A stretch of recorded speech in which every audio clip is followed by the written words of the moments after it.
What comes to mind when I say the word witch? Is it ugly, frightening, seductive, old? The witch has been an archetype of change and revolution throughout history and modern age. She is the death of the good girl, and she is fundamental for us to reclaim if we want to live our lives for us. Hello, welcome to my channel. My name's Hannah. In this video, we're going to be talking about the stereotypes around witch, why witch has been a character of resistance throughout history, and why it's really fundamental we reclaim her. I'm going to talk about the good girl and why more doors open for us if we actually say goodbye to the good girl. So get a cup of tea, get a coffee, and sit down. A quick note. Most things that I'm talking about in this video comes from this book, Witchcraft, and it's just incredible. It goes through all the history, it goes through spells, it goes through the 4 elements. It's just the best. So a lot of the stuff that I'm talking about, especially in terms of the history of witchcraft, comes from that book. So let's start. Breaking down stereotypes, so moving away from that kind of Halloween image, right? So when we imagine the witch, we imagine the ugly crooked nose, the black pitched hat. This is the kind of stereotype of the witch, although it's moving, you know, it's been moving for decades. When we started seeing like the good witch and Glenda and like practical magic was something that was quite culty and pivotal in changing this concept of the witch, right? The thing about keeping the witch in that kind of stereotype is that not everyone, probably most people, don't want to wear a pointy hat and a cape. The reason why it's really important to change stereotypes around the witch and start talking about her as like a fundamental archetype is because she really is pivotal in our freedom within ourselves and our place in society, especially as women, but men as well. She's not concerned with societal norms. She's not concerned with doing what everyone else is doing. She goes her own path. You know, it's like she's painted as this woman that lives on the outskirts in a dark forest. But what could be more brave and kind of freeing than turning your back and just being like, I'm going to live for me? And she's not alone, the witch, because she always has her familiars, her cats, her owls, her lizards, and she's with nature, right? When I talk about moving away from the witch stereotype, this is what I'm referring to. I'm talking about moving away from her as a kind of cultural image and moving into like her attributes and her as an archetype. In the historical context, witch and witchcraft has always been like a symbol of resistance. Witches were the original women guerrillas, essentially, especially as history progressed, especially in the 60s when we're talking about women movements and stuff, witch became really associated with that. We see in the past that witches represented a political, a religious, and a sexual threat to the church and the state alike. Witches refused to give up the control of their body. They refused to get married and have kids. They refused to detach from nature. They refused to not heal themselves and their community with the local herbs. So witches challenge existing power structures. And they fight against the power to be, the powers that be that want to keep us small, that want to keep us unpowerful, that want to keep us disillusioned. And they use magic to tip the scales. They seek to redistribute power and to combat oppression. And the thing is, in this day and age, there's nothing more resistant to not sit in this kind of duality that Christianity and the church and society has really burdened women with, which is this the idea that you are the Virgin Mary or the whore. You know, the witch she sits outside those really 2 dominating ideas for women. She's not good and she's not bad, because she's not concerned with these kind of black and white ideas of good and bad. She kind of dwells in that liminal space. And it's very revolutionary because that's the last thing that society wants from us. We have to reclaim the narrative of the witch. The suppression of the witch is the suppression of the feminine.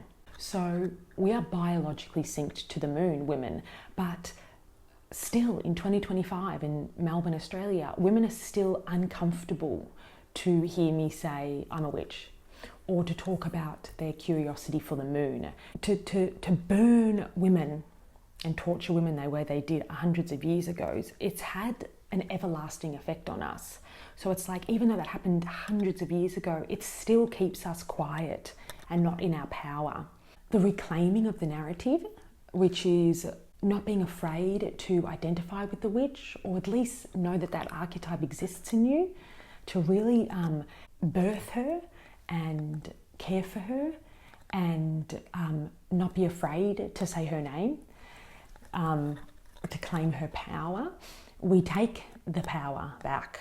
When I talk about the good girl and the good boy, the good girl and the good boy complex, I'm really talking about this idea that you want to be liked by everyone, you want to be pleasing to everyone, you want to make everyone feel welcome, there's no's not really in your vocabulary, and you don't want to make anyone uncomfortable, yeah? And this is very much what we're taught from a really young age. When people say, aren't they good children? Don't they have good manners?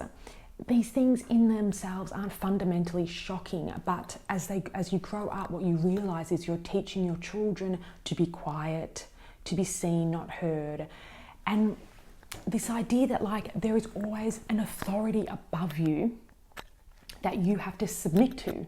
When you break it down like that, they're not great lessons to be teaching our kids.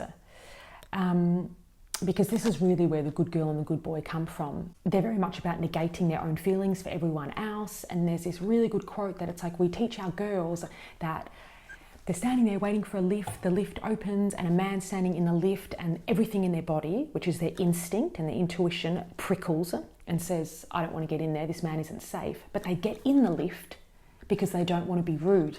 This is the good girl complex, right? It's like negating our instinct and our intuition, and essentially it's creating victims and easy prey.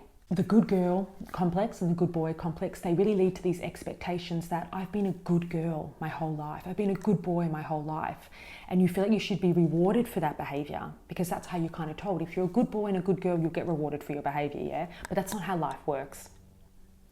Life, as we all know, we've probably all worked in that workplace where we've had that really good worker. Maybe I've been that really good worker where I work really hard, I'm always on time and I never show up late, and I'm always working, and people ask me to do more and I say, yes, sure, no worries. And I never get rewarded. I've never been rewarded for that behavior. I've been punished for that behavior. So people slack off when I'm on shift because they know that Hannah will do it. My managers ask for more because they know I'm reliable and I'm a good worker. So really the good girl and the good boy complex, they really enslave us to give and give and give with this expectation that we'll be rewarded, but we're never rewarded. So what I've learned is that the more we say goodbye to the good girl and boy, the more authentic opportunities open for us. Letting go of the good girl, letting go of the yes complex will actually lead to more doors opening. That witch archetype is really what allows us to say no. Finding our voice, finding the ability to say, no, I'm not comfortable with that. No, that doesn't sit right with me. No, I don't want to do that. Is saying, I don't care what you think about me. I don't care if you like me. I don't care if my choices make you uncomfortable. I don't care if my strength, my sexuality, my power, my feminine ways, my connection with nature, bleeding into the grass every moon cycle, whatever. I don't care if that makes you uncomfortable. I don't care if you call me names. You're not going to diminish my power. So stepping into the witch archetype and saying no is really fundamental in the death of the good girl. So how do you embrace this witch archetype? How do you embrace this inner magic? How do you step into your power, right? So it's all in little ways. That's the thing. It's like you don't have to put on a hat and a cape and call yourself a witch. You don't even have to call yourself a witch. This can be a very personal, intimate coming out that's just with you and yourself, Maybe you start reading up a little bit about the history of witches, because when I started reading about the history of witches, that's when I really felt like that was my identity, and I felt that oppression and that humiliation and that, I felt that because that's all in our lineage, that's all in our line. But started reading about it, and I started to say, oh, like, why have I been so afraid to identify as a witch? It's exactly what I am, you know. I want better for us. I don't want to live in the narratives that they've set out for us, the boxes they've set out for us to live. I want to have a voice. I want to have my power. I don't want to be scared of my sexuality. It's not just doing magic or spells. It's little things like saying no. You know, starting to honor that witch, you know, so maybe starting to sit with that witch archetype. What does she feel like? What does she want? What's her pain? Does she feel like you've been saying yes to too many things and she's sick of it? Like, just starting with the word no is a huge way to start saying goodbye to the good girl and hello to the witch. So this is a really, really good little way to do it. Even just like getting out in nature and putting your feet in the grass and listening to the silence. And what does the earth have to tell you? You know, listening to your intuition instead of your mind. Hang on, what does the body want me to say? These are all little ways that we can start to remember this witch archetype, because she's of the body and she's of nature, and she doesn't listen to what everyone else tells her. She does her own thing, and like in that is freedom, because once you've stopped caring what everyone else thinks and you start dancing to the beat of your own drum, you're free. You know, the witch is free, even though she was captured and burned and tortured, and, you know, she was free in her life choices to live the way she wanted. And she would be free in death as well, you know. I just want to end with this little quote that I saw today, who was by Yoko Ono, who was also like a woman that was very, you know, ostracized and hated. And there's this song she writes, and the lyrics, they go like this. They say, yes, I'm a witch. I'm a bitch. I don't care what you say. My voice is real. My voice speaks truth. I don't fit in your ways. It's such a powerful 5 lines, you know, and like this is what I talk about when I talk about the witch archetype. Like, I have a voice and I speak truth, and I don't care what you think, and I don't want to fit in your ways. It's a scary journey, but if we want to be truly free, if we want to be truly ourselves, if we don't feel like we want to live the one narrative that's been told the way we have to live, we have to embrace this witch archetype, and we have to say goodbye to the good girl, you know. This is, I think, a big part of our female healing. So I hope you enjoyed this video.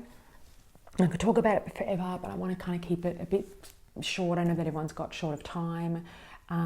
If you like the video, like it, subscribe, click the bell so you get notifications, and I will see you next time. Bye bye.